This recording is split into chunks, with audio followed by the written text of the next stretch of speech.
Hello and welcome to yet another edition of 21 Minutes with KKB. My name is Kwabena Kyenkyenhene Boateng. Today I'm very happy that I'm sitting right here again with a gentleman I have come to know as somebody who is more Ghanaian than a lot of Ghanaians, you know. I first spoke to him, I think it was in 2018 when he first arrived in the country, and he has started a few things. He seemed very excited about the country, and he had so many ideas. I wanted to change a lot of things and try and make things happen. 2 years down the line, what has been the progress made so far? I'm sure you share with us a few of those things. And also, more critically, it's time for us to have elections. And so we'll take his views on quite a number of things happening in the country in the prelude to the elections right here in Ghana. Stay with us.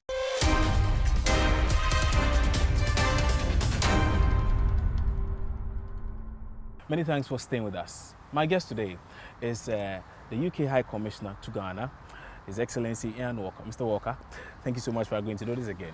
Pleasure, good to see you again. It's been a while, but it's very good to see you. Yeah, well, I was just saying in the intro that when I first spoke to you, you had just come to Ghana and you seem to have a lot of ideas as to how you want to make things work and, you know, propagate the UK agenda and facilitate a lot of relations between Ghana and the UK and the like. I mean, it's been what, 2-3 years now? I've been here just over 3 years, yeah, three and a half years actually, So, how has it been so far? Well, you know, some things change and some things remain the same. And I'm pleased of the things that remain the same. I remain a huge enthusiast for life in Ghana. It remains a tremendous privilege to be doing the job that I do here.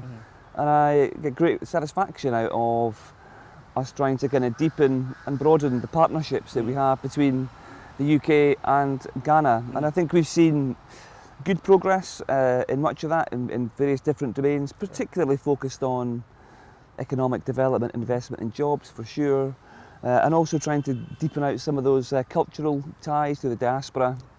And the Year of Return was a huge success and we were pleased to be a very active part of that. But what's changed undoubtedly is COVID. That's been a huge challenge, I think, huge challenge around the world, big challenge in the UK, big challenge in Ghana.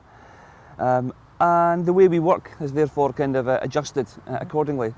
But we've adjusted a lot of our work to adapt to that kind of context. We've been incredibly busy, and then obviously elections. So so here we are, you know, not long until the elections, and very much looking forward to seeing them here. I see. I also noticed that you've been engaging in a lot of activities with a lot of media houses. I think there was one with Joy FM or so. Okay. You went riding. You toured a number of cities in the country. You were riding. You were having all of these interactions. I mean, in all of these interactions, how have you seen this? Let me just leave it at that. Yeah. So the reason I did that, and I think one of the real insights I got was by being on a bike. I was just able to, I guess, be a little more accessible. So I was able to be ordinary. People are struggling to be like you, and you want to be ordinary.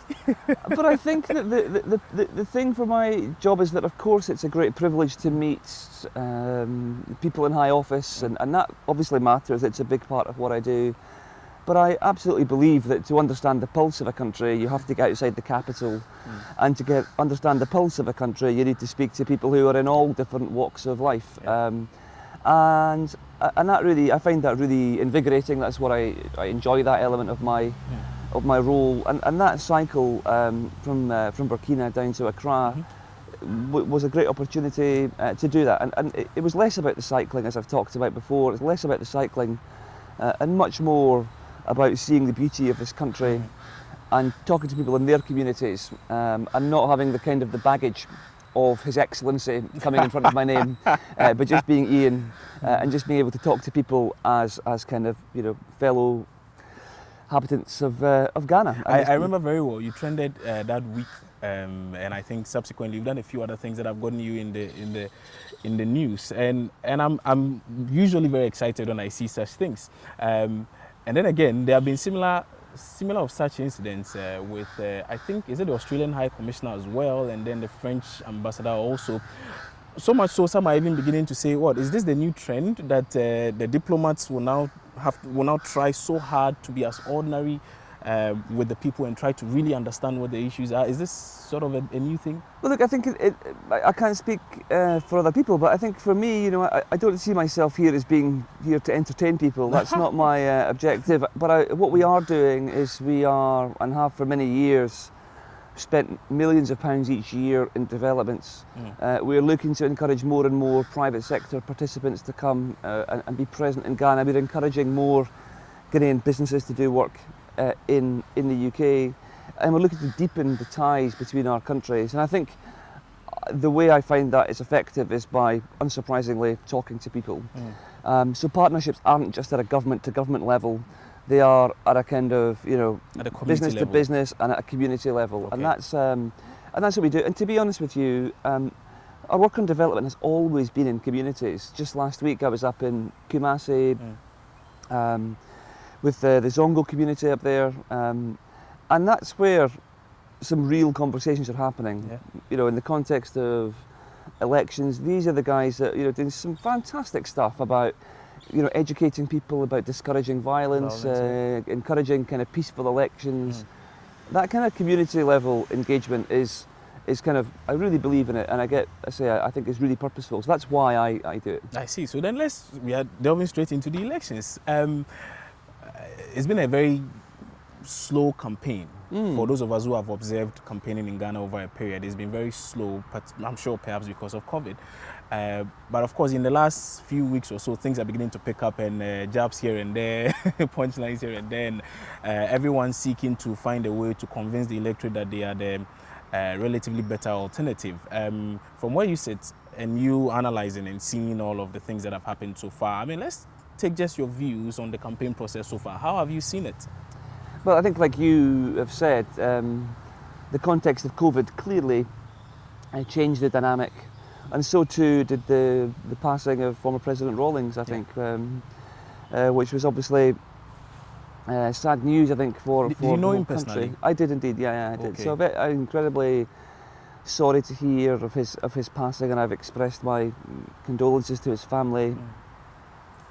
But I think for the election, as you say, slightly slower start than perhaps I would have been used to, but I think COVID had that important context. People couldn't really get together, people couldn't travel. It seemed quite kind of rational and sensible things to me. From where I sit, there's a tendency to critique, I always feel, about one party says X, the other says Y, but that's democracy. Democracy is when there are competing views of what direction the country should take, of who could lead the country, and that debate is healthy, and that gives people a choice. And I think from my perspective, I always believe it's entirely up to the people of Ghana who they wish to have as their president, as their member of parliament. That's absolutely nothing to do with me. What we do from the UK's perspective is look to support those institutions, the democratic institutions themselves. So we have been doing a lot of work with KDEO, with Star Ghana, really trying to support to make sure that Ghanaians want free, fair and inclusive elections, and we want to support those people that are advocating that. So, for instance, I think since you make mention of KDEO and I think Star Ghana and a few other of such projects, I think hearing you have spent over £1 million in ensuring that all of these institutions are up and running and are really paying particular attention to the elections, so they are free, fair and extremely credible.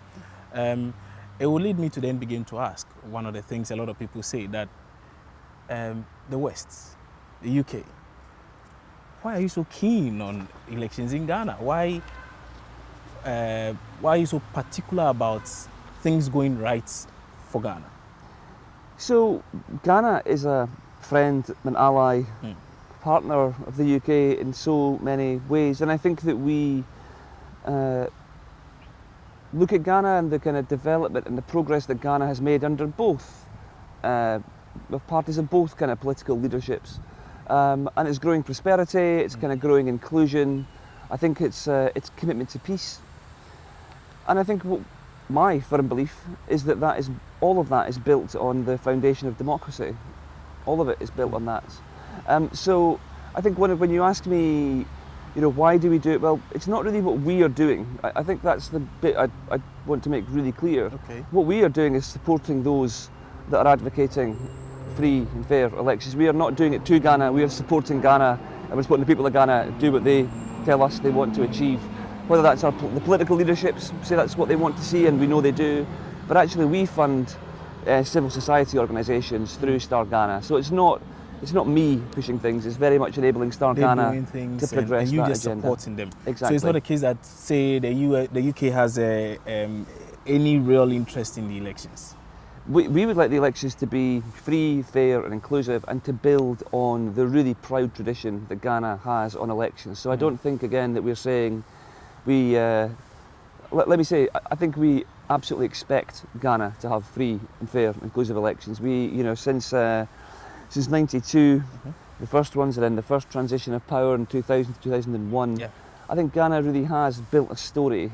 And you can see the progress of the country through that time. And I think we really want to see that kind of build. And I know the people that want that more than me, it seems, are Ghanaians.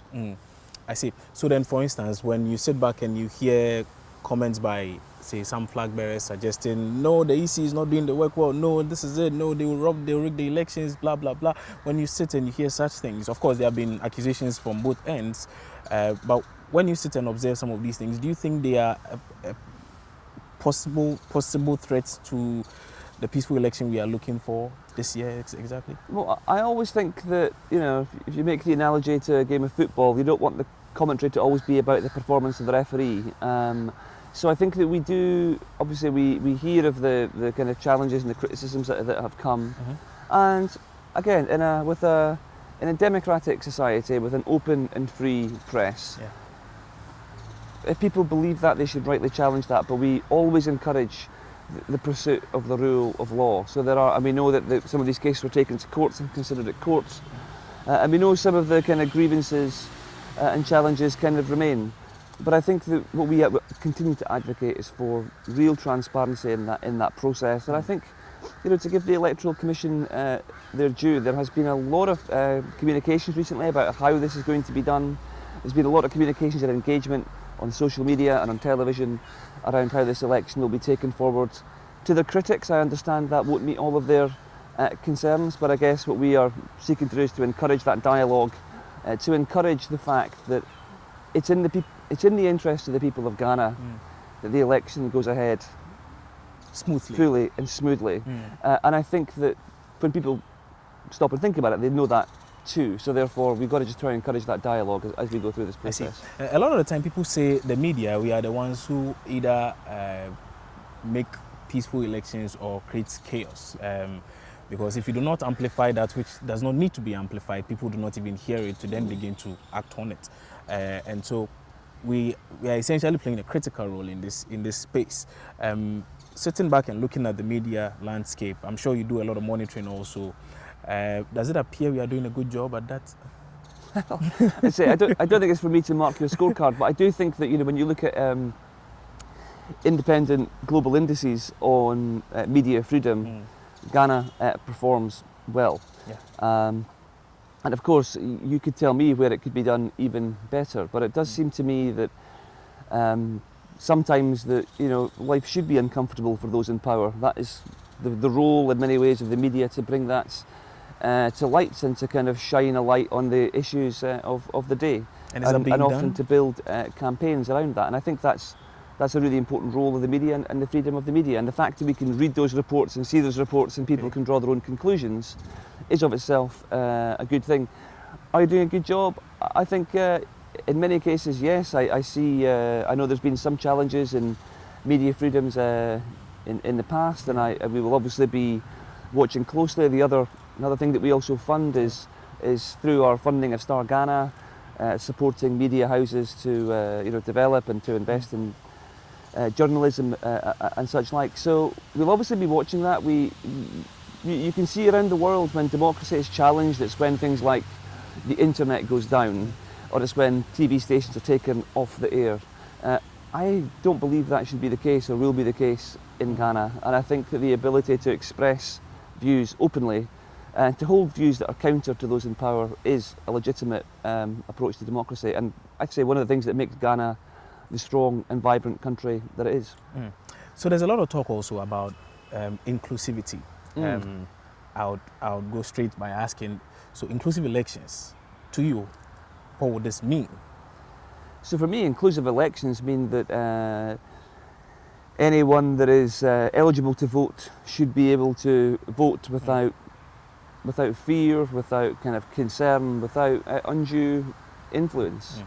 And I include in that kind of group many people in society who I think we focus on throughout the rest of the year, and we must not forget during elections.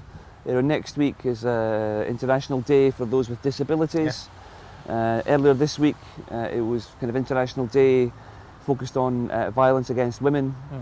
And we have 16 days under UN kind of guidance of 16 days of activism about including women and ensuring that we kind of create those inclusive societies that we want to see. Again, I think in Ghana, I think in the UK, we live in pretty inclusive societies. The question isn't, is it inclusive or is it not inclusive? It's about what more can be done. Whenever we stand still, we're going backwards. We've got to keep on pushing for progress, and that, as I said, is true in the UK as it is in Ghana. But I think that if you look at the number of candidates in this election that are female, I think it's 13%. So whilst we live in an inclusive society in many ways, there are more than 13% of the population that are female. My understanding is it's close to 50. And I think the question, not for me to answer, but for Ghana to answer is, why is that representation so low? If not for this election, then next election, what are the barriers that are stopping women coming into elections? And that is not about tokenism. It's about saying that actually women have an absolutely essential role in our society. Ghana knows that, Ghana lives that, Ghana sees that. Why would we not want their voices at the top table? And we have very many prominent Ghanaian politicians and very many prominent Ghanaian women in positions of power. But it's about supporting and understanding those stories and helping many more come behind. And it's not just about politics, it's about boardrooms, it's about business, it's about diplomacy. In my world, in diplomacy, in the UK, we have about 40% of our heads of mission around the world who are female, and that has been a phenomenal kind of effort in terms of big priorities to try and encourage the pipeline to make that come to pass. So these things are difficult. They're easy to say, they're difficult to do, and that's why I think when we talk about inclusion, it's something that's about more than a campaign, but about if we believe this, we've got to follow through. And I get the impression that it was a conscious effort, it was a deliberate effort on the part of, say, the UK government to ensure this high percentage of women are represented. So then the question I would ask is, would you say that successive governments in Ghana perhaps have done enough in that field? Well, it's clear they've done a lot, right? I mean, there are as I said, there's prominent women in Ghanaian politics. The Minister of Foreign Affairs, Minister of Communications, the role of Queen Mothers in society. There are chief executives of Vodafone, of all sorts of different big organisations. So it's not that it doesn't happen. I think we've got to get beyond the narrative that. But is it enough? Yes, we know some efforts is for being me, I done. think the answer is it's evident that we can do more. It's evident that we can be doing more in the UK and we can do more in Ghana. And this is not, as I said, this is not about what I think. It's what I think I hear people of Ghana tell me we think. How do we encourage this? It should be good news if you hear a candidate, for instance, say that this time around I want a lady to partner me, and you hear another party say, well, we want a lady to actually be our flag bearer.